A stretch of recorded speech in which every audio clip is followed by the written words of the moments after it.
The Great Hall of the Galactic Council stretched out like a cathedral made of stars. Thousands of alien beings filled the floating seats that circled the central speaking platform. The air hummed with translator devices working overtime to convert hundreds of different languages into something everyone could understand. Ambassador Hyunwoo stood at the center of it all, his simple black suit looking plain next to the glittering scales, flowing robes, and crystalline armor of the other delegates. Behind him, a holographic display showed humanity's latest discovery, a new way to create clean energy that could power entire worlds without harming them. Honored council members, Hyunwoo began, his voice steady despite the weight of the moment. Today, humanity offers this technology freely to all member species. We believe that together, we can build a better future for everyone in the galaxy. The human delegation sat in the observers section, watching their ambassador present years of hard work. Admiral So Young kept her face calm, but her hands were folded tightly in her lap. Chief Scientist Taemin had spent 15 years developing this energy source. Dr. Minha, the alien biology expert, had helped design it to work safely with all known species. Chief Engineer Dong-sik had built the first working model with his own hands. Young Jae-ho, the military attaché, watched the faces of the council members. Some looked interested. Others seemed bored. A few were clearly not paying attention at all. Speaker Veltar of the Nexari Empire rose from his seat. His crystalline body caught the light and threw rainbows across the hall. When he spoke, his voice carried the authority of someone who had ruled star systems for longer than human civilization had existed.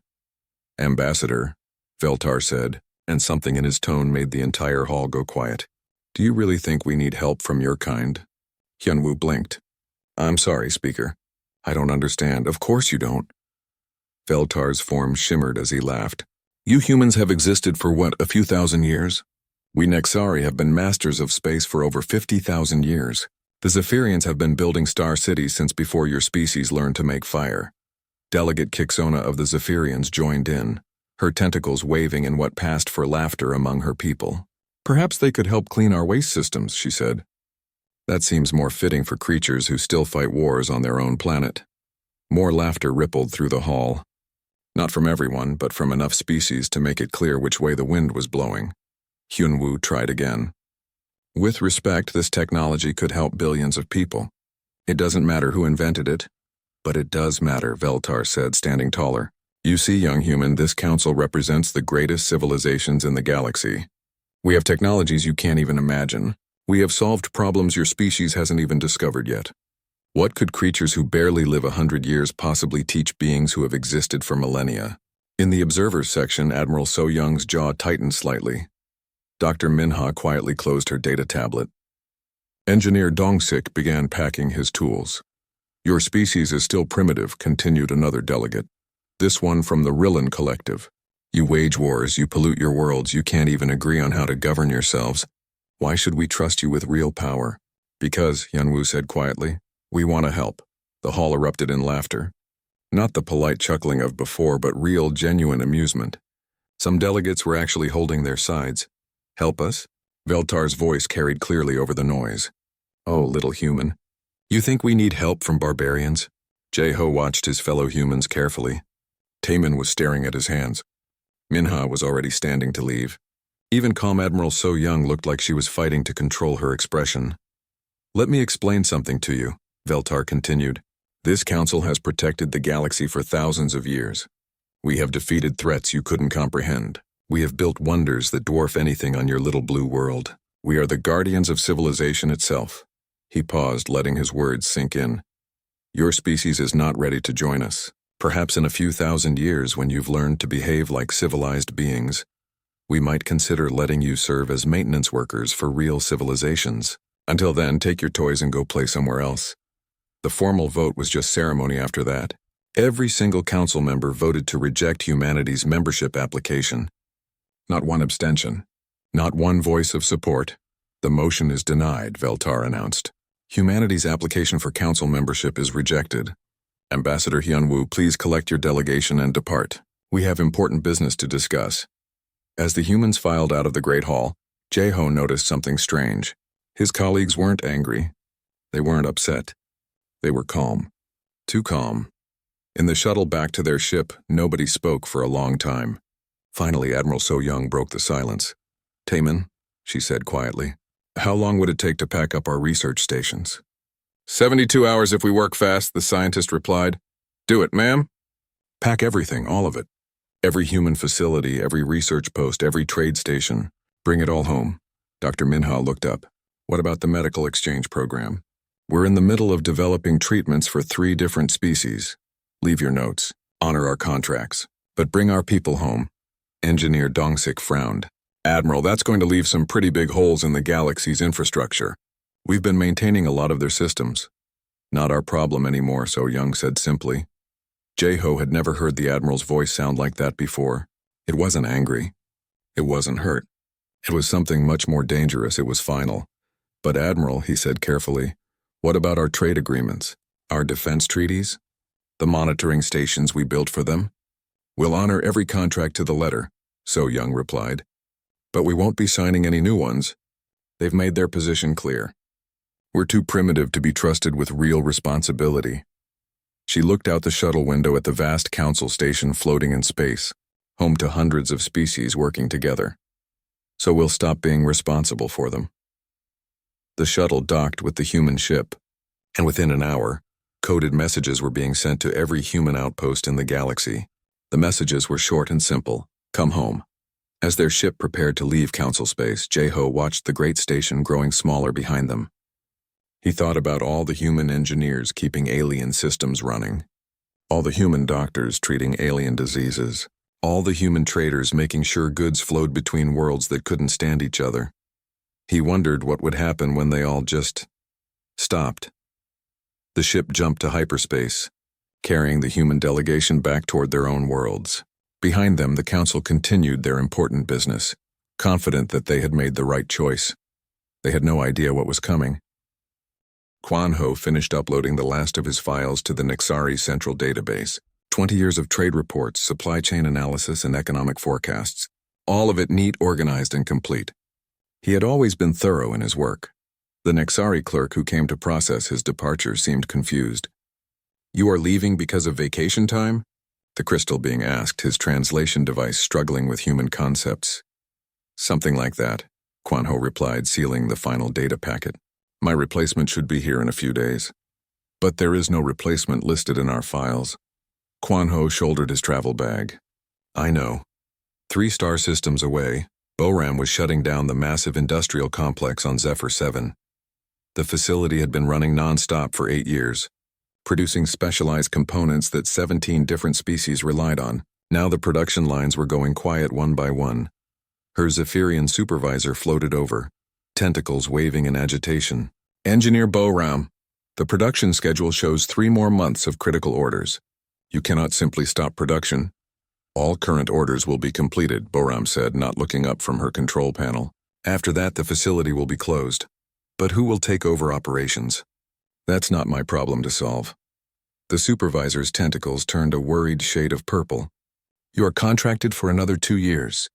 Boram handed him a datapad. "Check section 47 of my contract. Either party can terminate with 72 hours notice if the working environment becomes hostile to human workers. But the environment has not changed. The Council has declared humanity too primitive to be trusted with responsibility. I'm just following their guidance."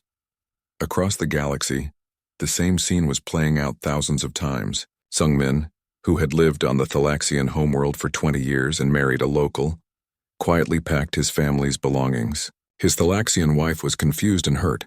"The children were born here," she said. "This is their home." "Not anymore," Sungmin replied gently. "The Council made it clear that humans don't belong in civilized space.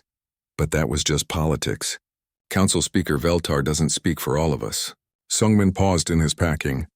"When the vote was taken, how many council members spoke against it?" His wife was quiet for a long moment. "None," she admitted. Then they all spoke for it. On the Council's central communication hub, Ambassador Rithal of the Thalaxian Republic stared at her message screen in growing alarm. She had been trying to contact human officials for 3 days, but all she got were automated responses. "Thank you for your message. Human diplomatic services are currently unavailable. Please contact your local council representative for assistance." She turned to her aide, a young Thalaxian named Kethel. "Have you been able to reach any human officials?" "No, Ambassador. It's the same message everywhere. Trade requests, research proposals, even emergency medical consultations. They're all being redirected to Council services." Rithal felt a chill run down her spine. "Show me the commercial shipping reports." The data that appeared on her screen was frightening. Human cargo ships were finishing their current runs and then disappearing. Human trading posts were completing existing orders and then going dark. Human-operated supply lines were shutting down one by one. "This can't be right," she muttered. "Pull up the Defense Monitoring Network." The Defense Network was humanity's gift to the galaxy, a vast system of sensors and monitoring stations that watched for threats from outside Council space. Humans had built it, maintained it, and operated it for free as a gesture of goodwill. The network was still running, but something was wrong. Updates were becoming less frequent. New threats weren't being tracked as quickly. Response times were getting slower. "Kethal, when was the last time we received a detailed threat assessment from the human monitoring stations?" Her aide checked his files. 71 hours ago, Ambassador. And before that? They used to come every 6 hours. Rithal was starting to understand what was happening, and it terrified her. She called up the Human Liaison Office on the Council station. A human face appeared on her screen, but it wasn't anyone she recognized. "This is Lieutenant Hyo Jin, Human Liaison Office. How can I help you?" "Lieutenant? Where is Director Yeonju?" "I need to speak with her about the medical exchange program. Director Yeonju has returned to human space. I'm here to process the final paperwork for any ongoing projects." "Final paperwork?" "Yes, ma'am. Humanity is withdrawing from all Council cooperative programs. We'll honor existing contracts, but we won't be starting any new projects." Rithal felt sick. "Lieutenant, the Rillan plague research that Dr. Yeonju was leading. 3 of our member species are depending on that vaccine." Dr. Yeonju left detailed notes on her research. "They've been uploaded to the Council medical database, but the research isn't finished." "No, ma'am, it isn't." "Then who will finish it?"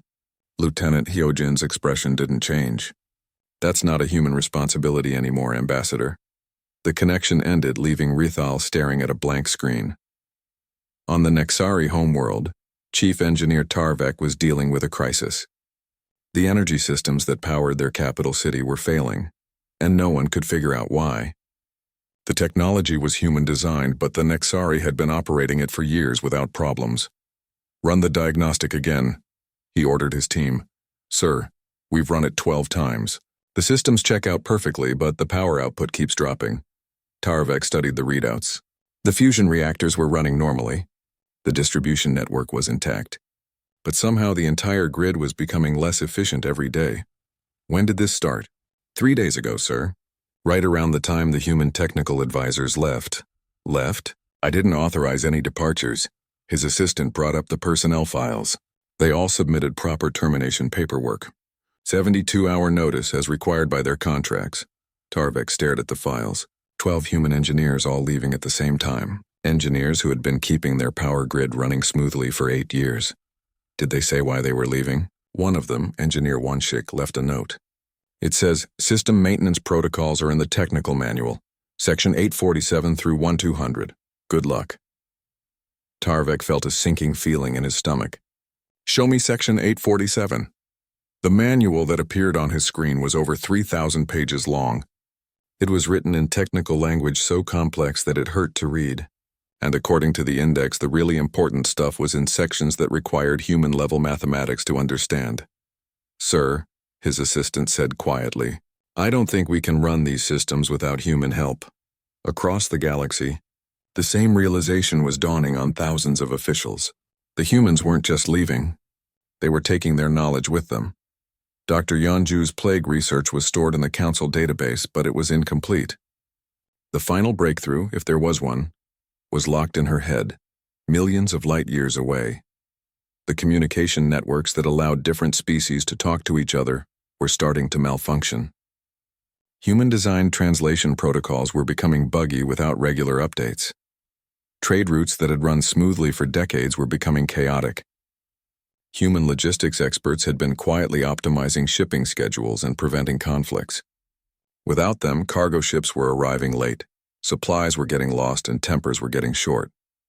On the council station, Speaker Veltar was beginning to notice that something was wrong. His daily briefings were shorter and less detailed. Status reports that used to be precise and thorough were now vague and incomplete. "Where are the threat assessments?" he demanded of his staff. "Sir, the Human Monitoring Network has reduced its reporting schedule." "Then get the reports from our own systems." His aide looked uncomfortable. "Sir, our threat detection was integrated with the human network. We don't have independent coverage."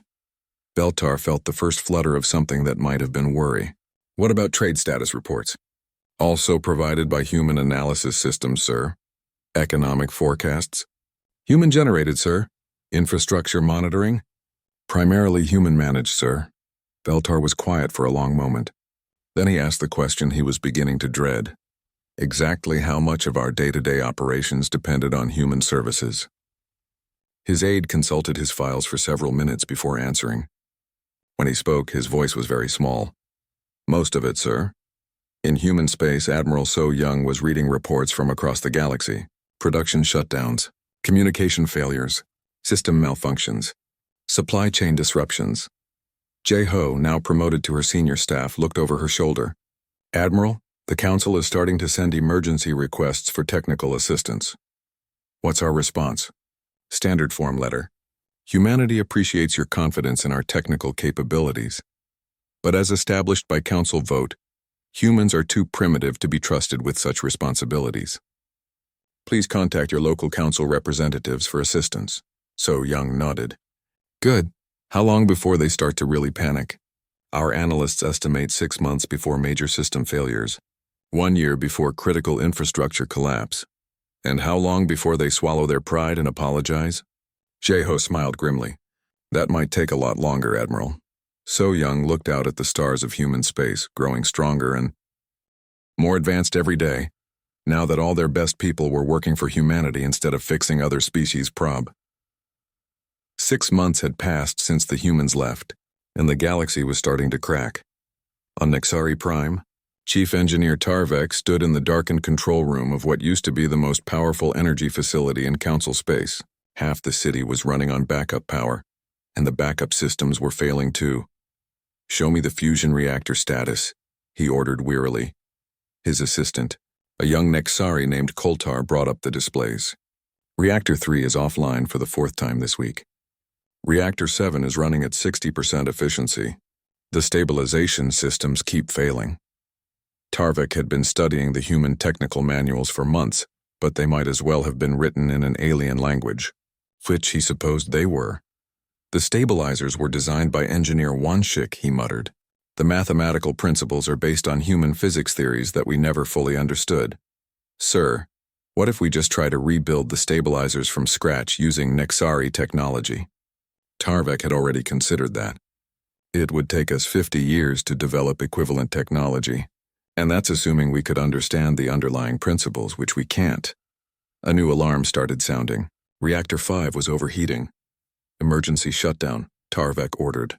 "That's half our power grid offline." Outside, the crystal spires of the Nexari capital were going dark one by one. 3 star systems away, the Zephyrian Homeworld Council was meeting in emergency session. Councillor Kixona, the same delegate who had laughed at humanity's offer, floated at the center of the gathering, her tentacles a deep shade of worried blue. "The situation is getting worse," she reported. "The translation matrix that allows us to communicate with other species has failed 17 times this week. Each failure creates more diplomatic problems." Another counselor, Vexani, waved her tentacles in frustration. "How is this possible? We've been using these systems for decades." "The systems were designed by Admiral Ki-jun of the human fleet," Kixona admitted.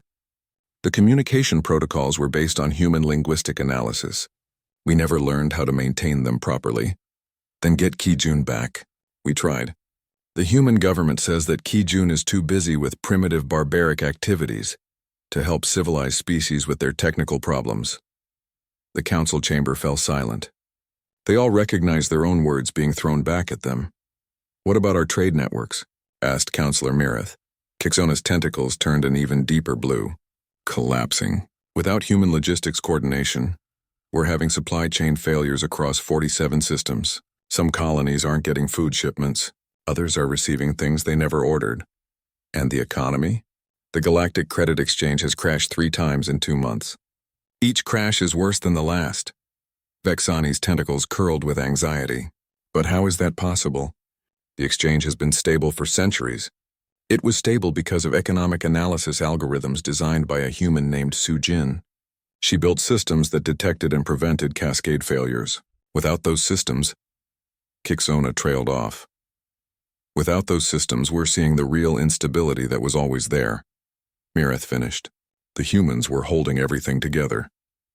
On the Thalaxian Republic's capital world, Ambassador Rithal was reading a medical report that made her feel sick. The Rillan plague had mutated, and now it was spreading to Thalaxian populations. The partial cure that Dr. Yanju had developed was no longer effective. How many infected?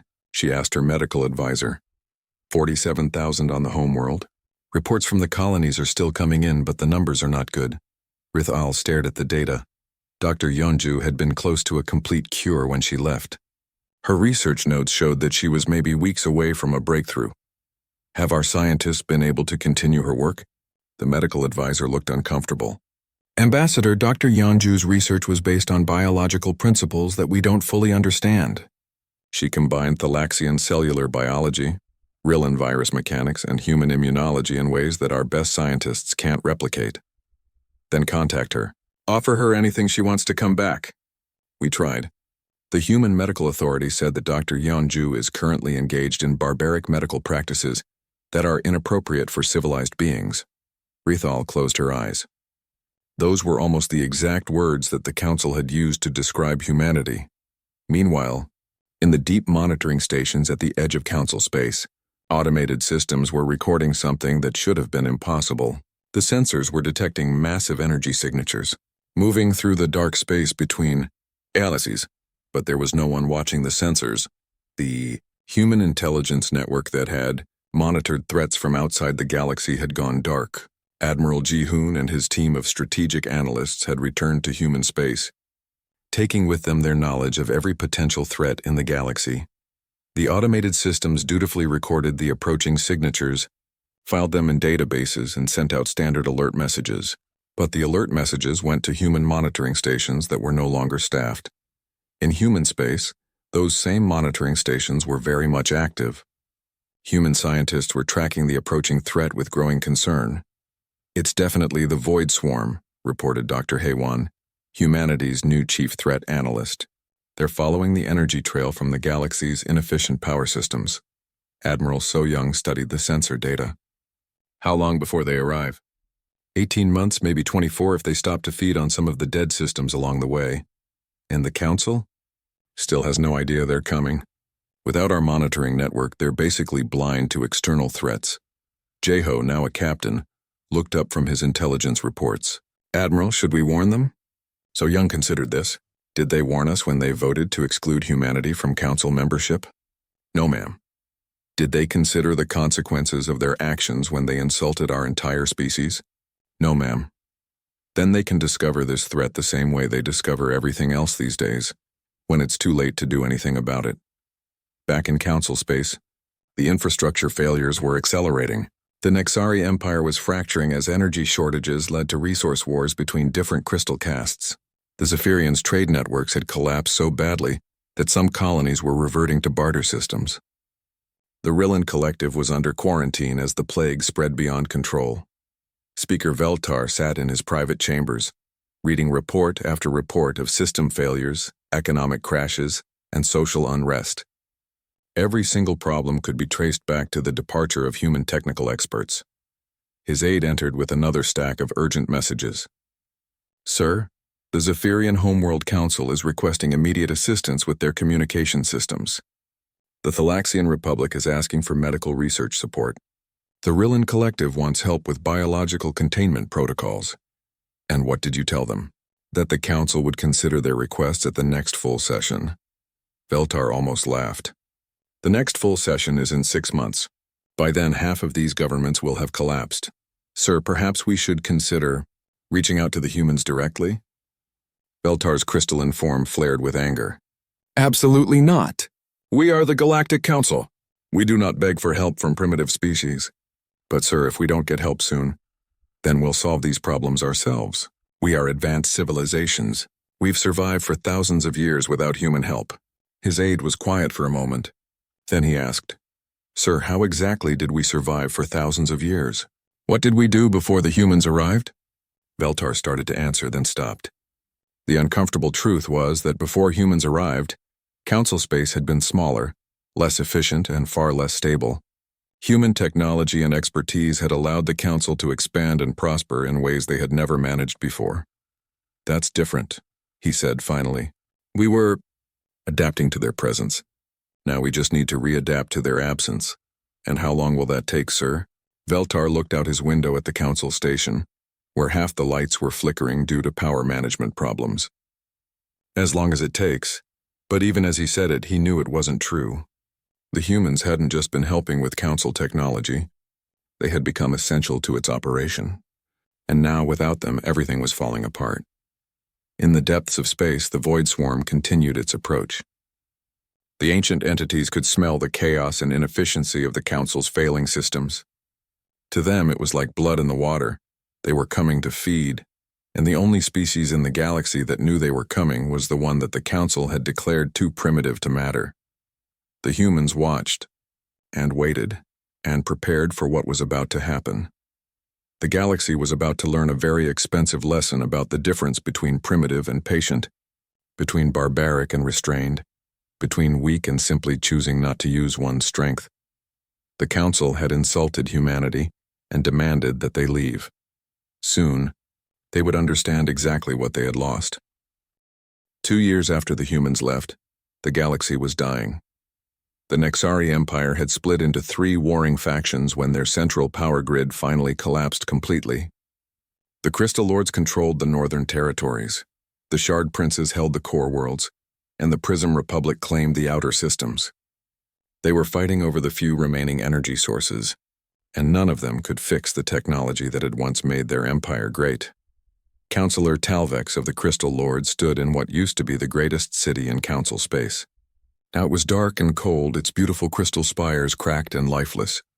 How many more systems have we lost? He asked his aide. 17 this week, my lord. The fusion reactors are failing faster than we can try to repair them. Talvex looked at the human technical manuals scattered on his desk. His best engineers had been studying them for 2 years, but they might as well have been ancient magic spells. The humans made it look so easy, he muttered. Should we try again to contact them? With what? They destroyed our entire war fleet without firing a shot. Our ships couldn't even get close to their worlds. 3 months earlier, the Crystal Lords had sent their most powerful fleet to human space, demanding the technology needed to repair their infrastructure. The human response had been swift and devastating. The Nexari ships had been disabled by some kind of energy field that the humans projected around their territory. Not destroyed, just shut down. Every system, every weapon, every engine had simply stopped working. The crews were unharmed, but their ships were dead in space. Then human vessels had appeared.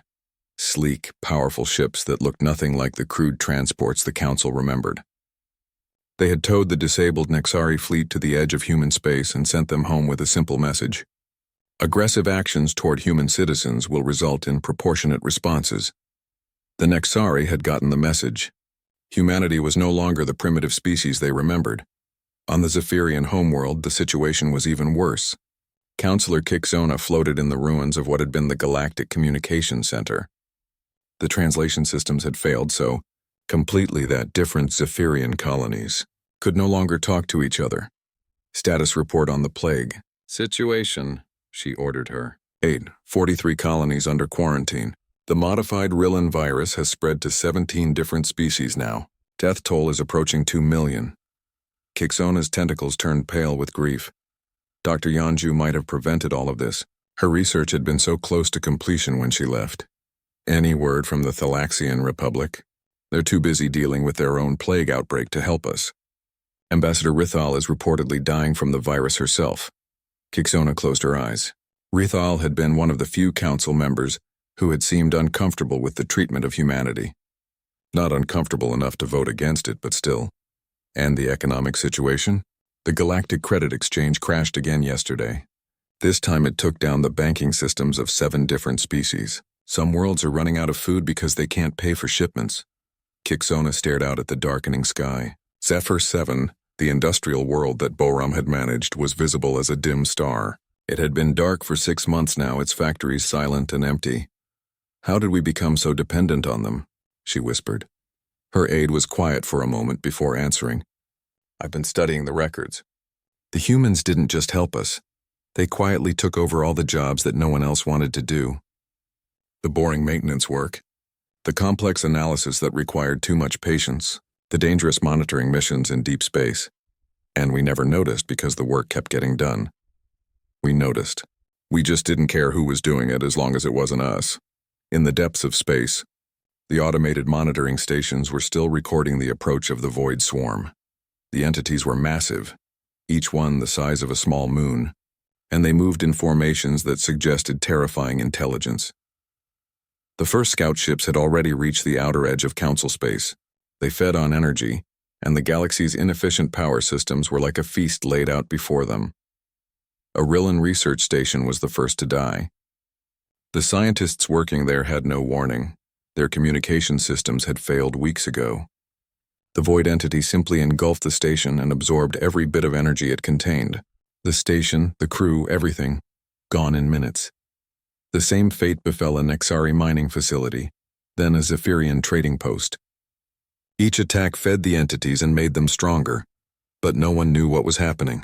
The monitoring network that would have detected the attacks was dark.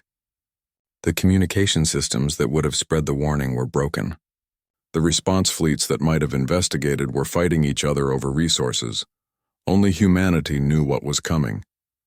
In human space, the Emergency Council was meeting in continuous session. Admiral So Young stood before a holographic display, showing the approaching swarm.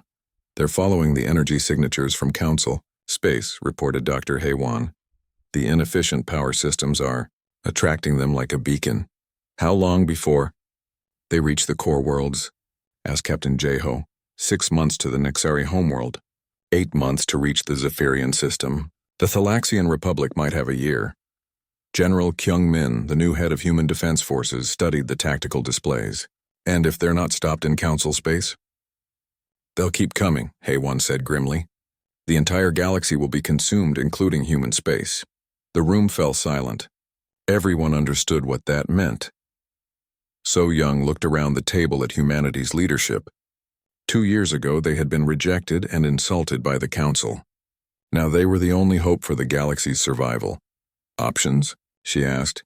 We could warn them, suggested Captain Jeho. Send them our sensor data and threat analysis. And then what? Asked General Kyung Min. They don't have the technology to fight the swarm. Their fleets are primitive compared to what's coming. Warning them would just cause panic without solving anything. Dr. Haywan pulled up another display. We've been developing new defensive technology since we returned to human space. Our ships are more advanced now than anything the Council has ever seen. We could fight the swarm, could we win? So Young asked, probably. But it would be costly. We'd lose ships, maybe entire fleets, and we'd be risking human lives to save people who called us barbaric primitives. The debate that followed went on for hours. Some argued for letting the Council face the consequences of their actions. Others insisted that humanity had a moral duty to help, regardless of past insults. Finally, So Young called for quiet. The question isn't whether we can save them. The question is whether we should. She activated the communication system. Get me a secure channel to the Council station. Admiral, Captain Jeho said quietly, are you sure about this? No, So Young admitted, but I'm going to do it anyway.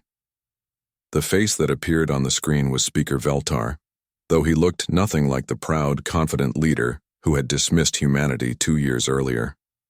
His crystalline form was dim and cracked, and his voice was weary. Admiral So Young, I did not expect to hear from you.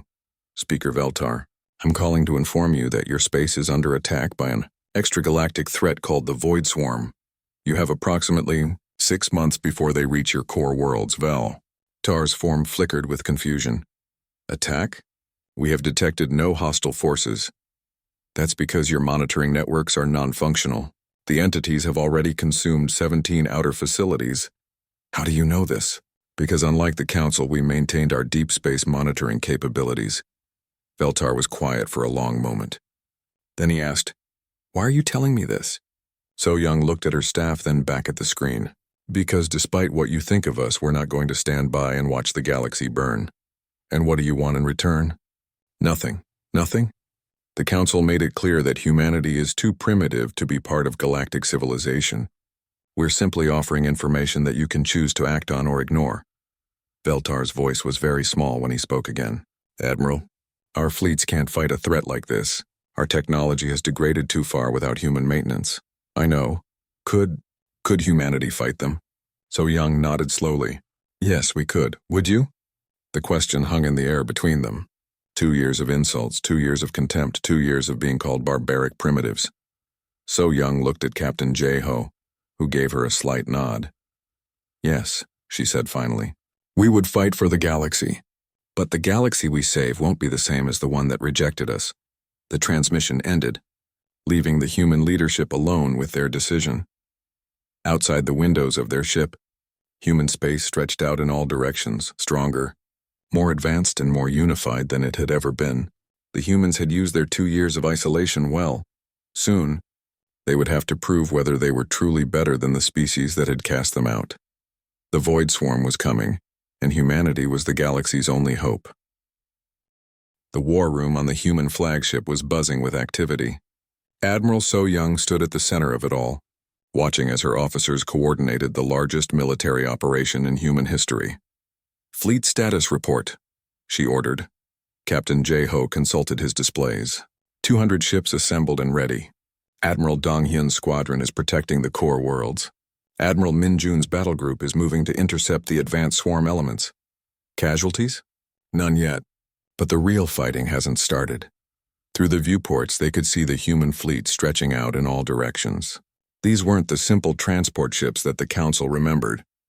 2 years of focused development had created vessels that looked like they belonged in a different century. The ships were sleek and powerful, armed with weapons based on the same energy technology that humanity had tried to share with the Council. The same technology that had been rejected as primitive. "Incoming message from Admiral Min Jun," reported Communications Officer Su Jin. Admiral Min Jun's face appeared on the main screen. Behind him, the bridge of his ship was lit by the glow of combat displays. "Admiral So Young, we've engaged the first void entities. The new energy weapons are effective, but these things are massive. Each entity is the size of a small city. Casualties? Light cruiser Busan took heavy damage, but her crew is safe. The entity that attacked her is dead." So Young nodded. The humans had learned to fight smart. Their ships were fast and maneuverable, built to avoid the devastating energy drains that the void entities used as weapons. "What about the Council fleets?" Min Jun's expression darkened. "The Nexari sent a fleet to help. It lasted about 10 minutes before the entities drained their power completely. We're having to rescue their crews from dead ships.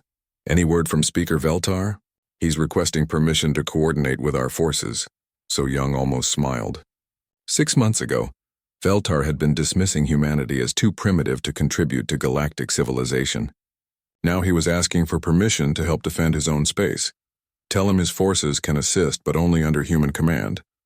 The battle for the galaxy's survival was not going well for the Council forces. The Zephyrian fleet had been completely destroyed when they tried to fight the entities using conventional tactics. The Thalaxian ships had been drained of power so quickly that their crews barely had time to escape. Only the human ships seemed capable of actually fighting the Void Swarm. On the Nexari homeworld, Speaker Veltar watched the tactical displays with growing despair. His empire's greatest warships were floating dead in space, their crews rescued by human vessels that moved like living things among the massive void entities. "How are they doing it?"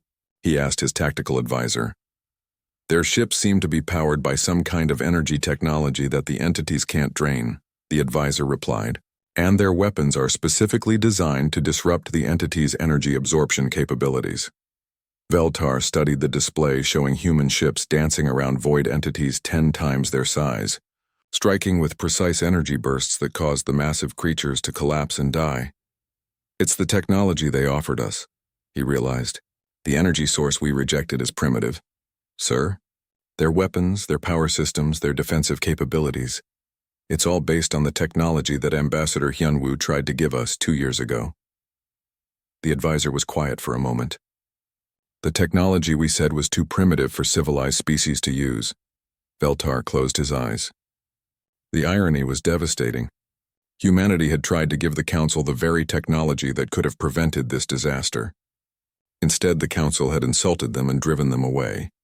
Now that same technology was the only thing standing between the galaxy and complete destruction. "Sir, incoming message from the human fleet." Admiral So Young's face appeared on the screen. She looked tired but determined. Behind her, Veltar could see the controlled chaos of a warship's bridge during battle. Speaker Veltar, "I'm calling to inform you that we've stopped the main swarm advance. Your homeworld is safe, Admiral. I don't know how to thank you. You don't need to thank me. We didn't do this for gratitude." Veltar felt a sharp pain in his chest. Then why? Because it was the right thing to do. The simple statement hit Veltar harder than any insult ever could. Humanity had saved the galaxy not because they owed anyone anything, but simply because it was right. "Admiral, the Council owes you an apology. What we said about your species was wrong." "Yes, it was. We were arrogant and foolish. We didn't understand what we were rejecting." "No, you didn't." Veltar waited for more, but So Young just watched him steadily. Finally, he asked, "What happens now?" "Now we rebuild. But things are going to be different." "Different how?" "The galaxy you knew is gone, Speaker. The Council's authority collapsed along with their infrastructure. The member species can barely communicate with each other, let alone coordinate policy." Veltar knew she was right. The Council as a governing body had essentially ceased to exist months ago. "What are you proposing?" "Humanity will take responsibility for galactic security and infrastructure. We'll rebuild the monitoring networks, restore the communication systems, and establish trade routes that actually work." "And the Council species?" "Will be welcome to participate as junior partners once they've proven they can behave responsibly." The words stung, but Veltar knew they were fair. The Council species had proven themselves incapable of managing galactic civilization without human help. "What about representation? Decision-making authority?" So Young's expression didn't change. "You'll have as much authority as you demonstrate you can handle responsibly." No more, no less, Veltar understood. The humans weren't seeking revenge, but they weren't going to make the same mistake twice. Trust would have to be earned. "And if we refuse, then you're free to govern yourselves however you choose. But humanity won't be providing assistance with infrastructure, technology, or defense." The implicit threat was clear. Without human help, the Council species would face the same collapse they had just experienced. "I accept your terms," Veltar said quietly. "They're not terms, Speaker. They're reality." 3 months later, the galaxy was slowly coming back to life. Human engineers were rebuilding the power grids that had failed during the collapse. Human doctors were distributing cures for the plagues that had spread during the chaos. Human analysts were establishing new trade routes and communication networks. The Council station had been abandoned. The new galactic government operated from humanity's capital world.